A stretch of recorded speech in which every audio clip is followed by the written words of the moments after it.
Tips natin po ngayon, paano hahaba ang buhay, ang mga basic healthy tips lang.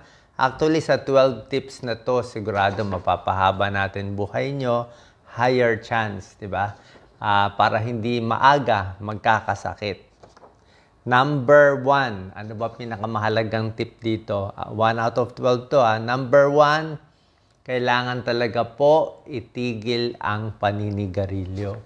So, bilang internist, bilang cardiologist, sa 30 years experience ko, talaga nakita namin, basta naninigarilyo, lalo na yung mga 1 pack a day, 2 pack a day, meron naman humahaba ang buhay, meron naman umaabot ng 70 years old kahit naninigarilyo, pero malaki yung chance na may mangyari Pwedeng magka-lung cancer, pwedeng magka-throat cancer, pwedeng ma-heart attack na maaga. So, smoking talaga.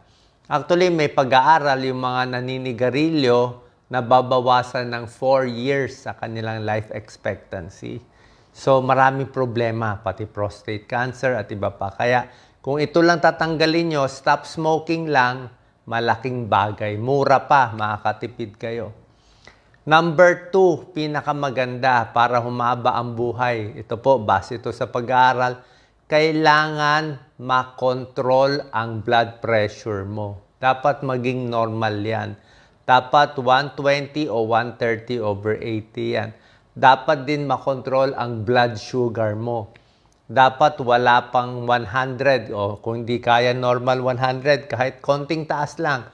Dapat hindi aabot ng mga 120 milligrams per DL. So, pag na-control ang blood pressure, na-control ang blood sugar, pwede sa diet, pwede rin sa gamot, either one, mas mapapahaba ang buhay ng 9 years. Okay? Dagdag 9 years sa life expectancy. Ibig sabihin, isang grupo ng tao, controlled ang blood pressure at blood sugar. Pwede sa gamot, may maintenance, o pwede sarili, nagda-diet sila. Kumpara sa isang grupo na mataas ang BP, mataas ang blood sugar, mas mahaba ng 9 years ang inaabot ng buhay dito. Siyempre, pag hindi controlled ang blood pressure, anytime pwede ma-stroke. Pag hindi controlled ang blood sugar, ganun din. Pwede ma-heart attack, pwede ma-kidney failure. Kung kailangan nyo uminom ng maintenance medicine, tuloy nyo lang po. Kailangan po yun kung di na talaga makontrol. Pero kung gusto nyo natural ways, bawas asin, okay, huwag magpapataba, bawas sa mga junk foods, fast foods. Alam nyo na naman sobrang tamis na iinumin, sobrang maalat, yung paborito nating mga kababayan natin, lahat ng luto natin maalat Mahilig sa restaurant, kumain sa labas, sigurado maalat, kaya sa bahay na lang. So, yan ang number 2. Control blood pressure, blood sugar. Yung cholesterol, mahalaga din, pero mas mahalaga itong dalawa. Ito talaga yung pinaka-kinokontrol. Number 3, para mas humaba ang buhay, umabot ng senior at mas mahaba pa, dapat healthy eating. Okay? Dito sa healthy eating, pwede tayo mag-focus sa may tinatawag na rainbow eating Ano yung rainbow eating? Ang rainbow eating, ginawa ng Diyos, mas maraming makulay sa pagkain mo, mas maganda.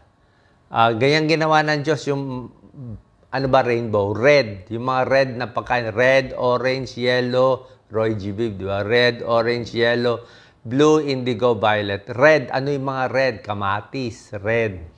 Apple, red, yan, very healthy yan.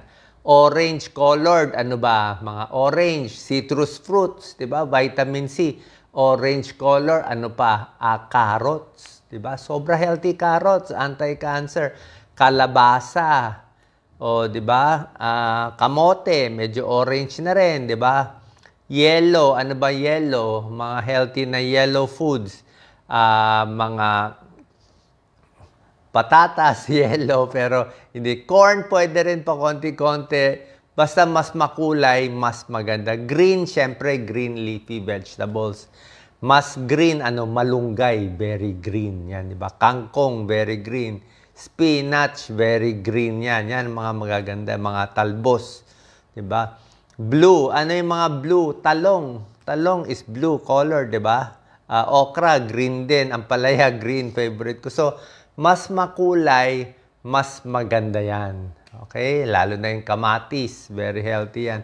So, mga healthy eating, sa prutas, sa akin, mga ilang prutas lang kainin mo, okay ka na eh. Mansanas, saging, tsaka mga citrus, mga dalandan, kalamansi, pwede na yan, pongkam. Basta meron kang dalandan, orange, vitamin C, tapos may saging ka, may mansanas ka, medyo solve ka na dito. Medyo okay na yan, plus 3 years na yan. So, healthy eating, importante, number 3. Bago tayo pumunta sa number 4, meron pala isang tip na maganda. Kung ang magulang mo pala ay magulang o lolo-lola ay lampas 80 years old. Okay? Lalo na kung lampas 90 sila. So, kung meron kayong lolo-lola na lampas 80, lampas 90, magandang panalo yun sa'yo. Madadagdagan din ang buhay mo. Kasi nga, nasa dugo eh. Nasa genes eh. Di ba? Hindi ka ba nagtataka? Bakit may mga pamilya ang aga-aga, 50 years old, nagkaka-cancer? O ba't may ibang pamilya at 80 years old, nagkaka-liver cancer? So, nasa lahi. Ba't yung magulang, ang taas ng cholesterol, yung bata, meron din. Ibig sabihin, namamana mo eh. Kasama yon genetic. Eh. So anyway, counted din yan sa haba ng buhay. Number 4 tip out of 12, siyempre, simple lang to ha. Mga mura at simple, uminom ng maraming tubig. Diba, yan ang turo ko sa inyo. At least 8 baso hanggang 10 basong pwedeng tubig or fluids. Kung ayaw nyo ng puro tubig, pwede konting tsaa. O konting kape kung gusto nyo, konti. Pero mas maganda tubig para hindi nakakataba. Okay? Para saan ang tubig? Ang dami. Para hindi magka-kidney stones, hindi magka-kidney failure, hindi magka-dialysis. Diba? Para gumanda yung sa bituka. Diba? Maraming tubig, pwede rin sa balat yan, pwede rin sa puso, lahat yan maganda. Number 5, ito ang bago natin ngayon. Number 5, pampahaba ng buhay. Kailangan maayos ang mental health natin ngayon. Ito yung bago sa makabagong panahon. Kasi pag hindi maayos ang mental health, hindi makahandle ng stress, nakita nyo, kahit sa social media lang, ang daming napuputol ang buhay dahil dito. Okay? Dahil sa social media, paano ba itong maayos itong mental health natin? Lagi tayong na-stress pag nagbabrowse tayo. Ito lang po. Number 5, handle stress is huwag ikumpara ang sarili sa iba. Don't compare yourself to others. Pwede mo silipin yung gawa ng iba. Pwede mo ma-appreciate. Ay, magaling siya. Marami siyang pera. Pero, oo nga, marami siyang pera. Pero pwede mo naman sabihin, hindi naman pera mahalaga sa lahat. Eh. O, diba? Huwag mo ikumpara yung sarili mo sa pinapakita nila sa post nila. Kung may nakita kang kaibigan mo o classmate mo, maganda pamilya ko no, mayaman ko no, nasa abroad ko no, ang daming gamit. Yun yung pinapakita niya na panlabas niya eh. Diba? Iba naman yung panlabas niya eh. Diba? Hindi natin alam kung ano panloob niya. Malay mo, nag-chicks yung asawa. Diba? Hindi mo alam yung panloob eh. Diba? Huwag mo ikumpara yung panloob mo na malungkot ka doon sa panlabas nila. Hayaan mo, kung sabihin mo, gano'ng kaganda. Siyempre, show yun eh. Diba? Yung iba hindi naman nag-show. So, huwag mo i-compare kasi nga, may stress ka lang. Okay? Pwede mo lang tingnan sarili mo. Ito lang, happy na ako dito. Kung mayaman yung ibang tao, swerte yung ibang tao, okay yun. Kung yung anak niya, first honor lagi, magaling, okay yun. Masunurin, okay yun. Diba? Hayaan na natin sila. Kasi pag kinompare mo sarili mo, dyan papasok ang nervyos, lungkot. Kung merong mga Facebook page o mga account na pag nakita mo, naiinis ka, di wag mo muna puntahan. Okay? Kasi mental health ngayon, delikado. Oras na masira mental health mo, tuloy-tuloy na yan. Abuse, stress, magkakasakit, umikli ang buhay. Yan ang kalaban natin ngayon. Pero mo, may mga tao super healthy, ha? O, super healthy, pero pag nasira mental health, bagsak agad, eh. Diba? Kasi utak, napakahalaga. Kaya dapat steady lang, stable lang.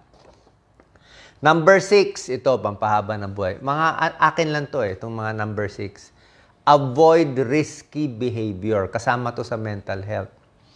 Kasi nga, pag depressed ka, pag inis ka, mayroon malungkot ka sa buhay, parang walang saysay, puro traffic, diba? Wala kang mapuntahan.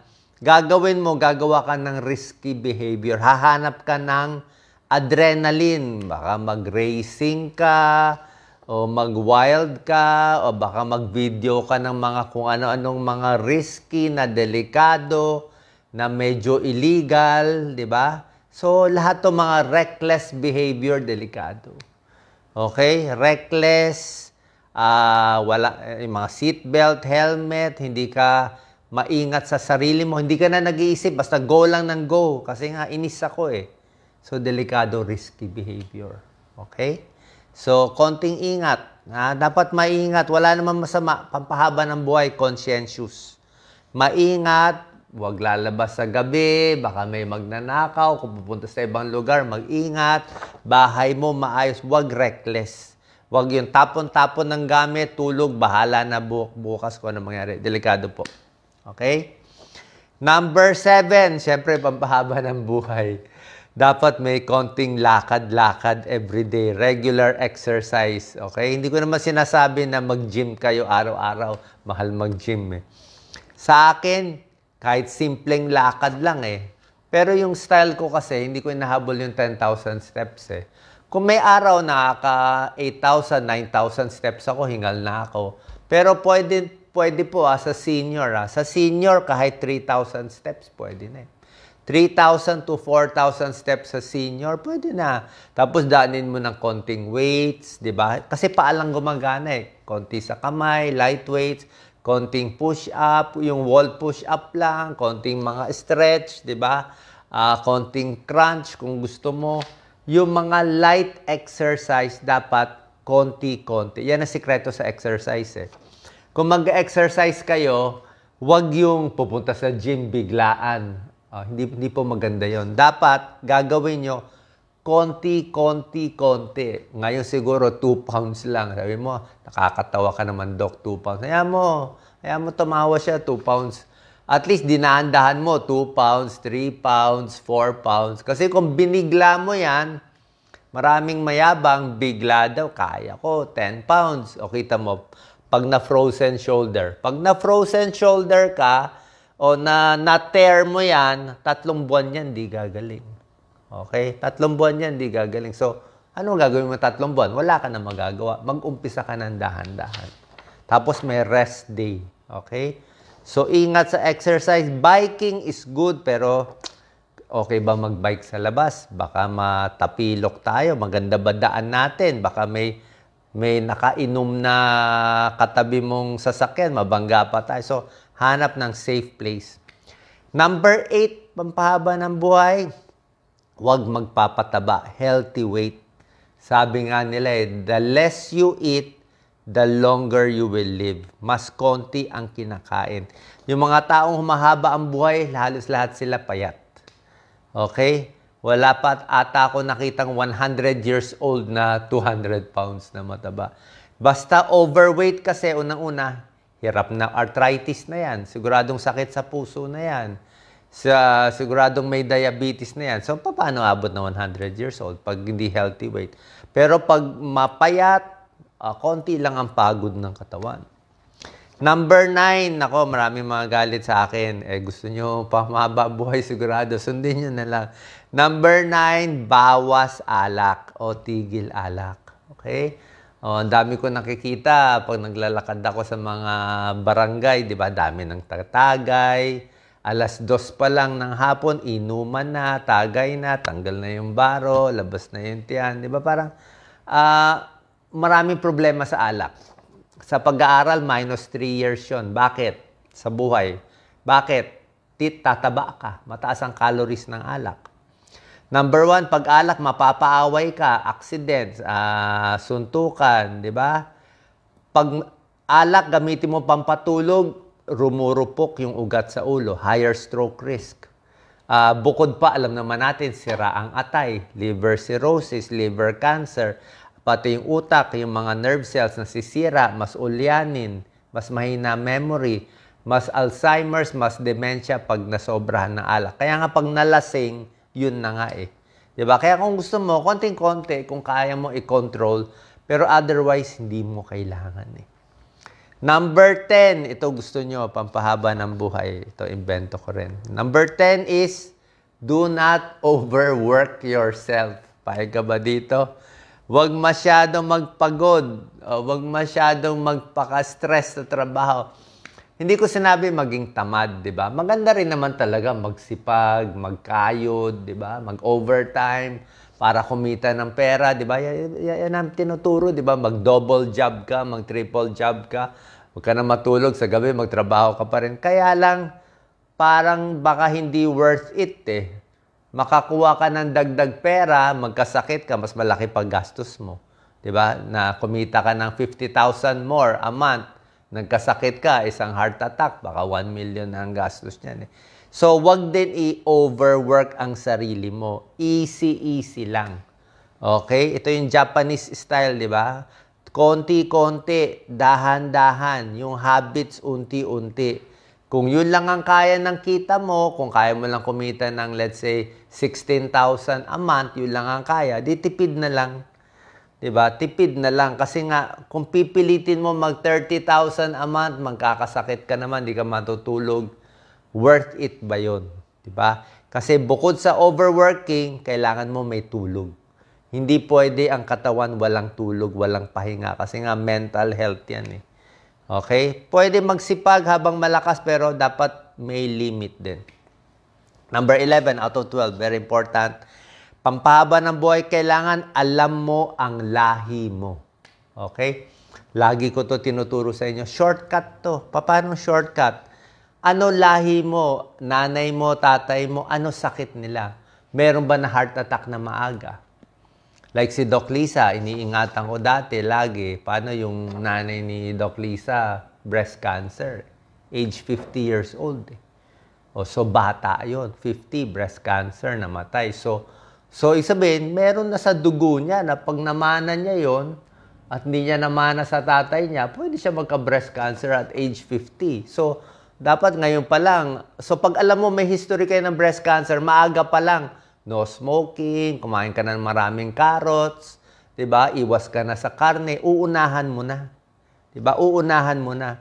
Kung may lahi kayo ng heart attack na maaga, uunahan mo na. Dapat mas maingat ka na, mas bata pa. So, cancer history. Sa amin, may lahi kami ng mga liver cancer eh. Sa mga ninuno ko, mga 3, 4 eh. Puro liver cancer. Pero, liver cancer nila mga 80s o 90s na. 80 years old to 90. So mga ganon. So, mga 80s na. So, meron pa rin. Kaya iingatan. So, know your family history para makita mo ang future. Parang manguhula tayo. Number 12, syempre, pampahaba ng buhay, kailangan may check-up, di ba? Okay, bukod sa basic check-up sa blood pressure, actually, yung heart rate din, very important, yung tibok eh. Ako nga, medyo bumibilis na nga yung tibok ng puso ko. Pag tumatanda, mas mabilis na ang tibok. Mas mahina na siya eh. So, dapat yung tibok tama-tama lang. 60 to 80 beats per minute. Baka mas matanda, mas hingal. So, regular check-up, pag lalaki, prostate. Di ba? Marami akong video sa prostate. Ingat tayo sa prostate cancer at hirap umihi. Sa babae, iwas tayo sa breast cancer at cervical cancer. Sa matres, mga pap smear, breast check-up. At meron pa importante sa mga regular check-up, mata at tenga, very important. Okay? Huwag tayong magtipid sa mata. Kasi oras na lumabo ang mata mo, hindi mo pina-check-up, doon ka matutumba eh. Doon ka matutumba, di ba? So, pag natumba ka, tapos na. Natumba, tumama yung ulo. Diba? Hindi na po pwede. Babantayan din yung tenga. Importante din naman yung tenga. Kung bingi ka, baka hindi mo marinig yung sasakyan. Pero yung mata, mas mahalaga. Isa pa rin mahalaga, yung vertigo, yung hilo. Kasi kung lagi kang may hilo, marami akong tips sa hilo, pwede ka rin matumba sa umaga. Diba? Hilo. And another thing, most important, yung balanse ng mga senior tumatanda. Malalaman nyo yan. Pag edad nyo 50, 60, parang wala ka ng balance. Yung tuhod mo parang bibigay na lang bigla. So, dapat papalakasin yan, light exercise, yung balance, dapat naka-rubber shoes. Kasi oras na ma-off balance ka, pwede ma-aksidente, di ba? Ang daming mga may edad, nabali ang kamay. Sabihin, ba't nabali? Nahulog, Dok, eh. O, di ba? Ba't tabingin na yan? Bakit parang naging komang na, nahulog, eh. Na-off balance ako, eh, di ba? So, yun ang mga iingatan natin. Ayaw natin accidents. Okay? So, sana nakatulong to. 12 tips para humaba ang buhay na maging safe at hindi biglang magka-problema. 1 to 12, banggitin ko. Number 1, stop smoking. Number 2, blood pressure, blood sugar control. Number 3, rainbow eating, healthy eating. Number 4, maraming tubig, 8 glasses in a day. Number 5, mental health. Ha? Ingatan ng mental health. Ha? Kung may papasok na masamang isip, kailangan close ka pala sa family and friends. Nakalimutan ko sabihin.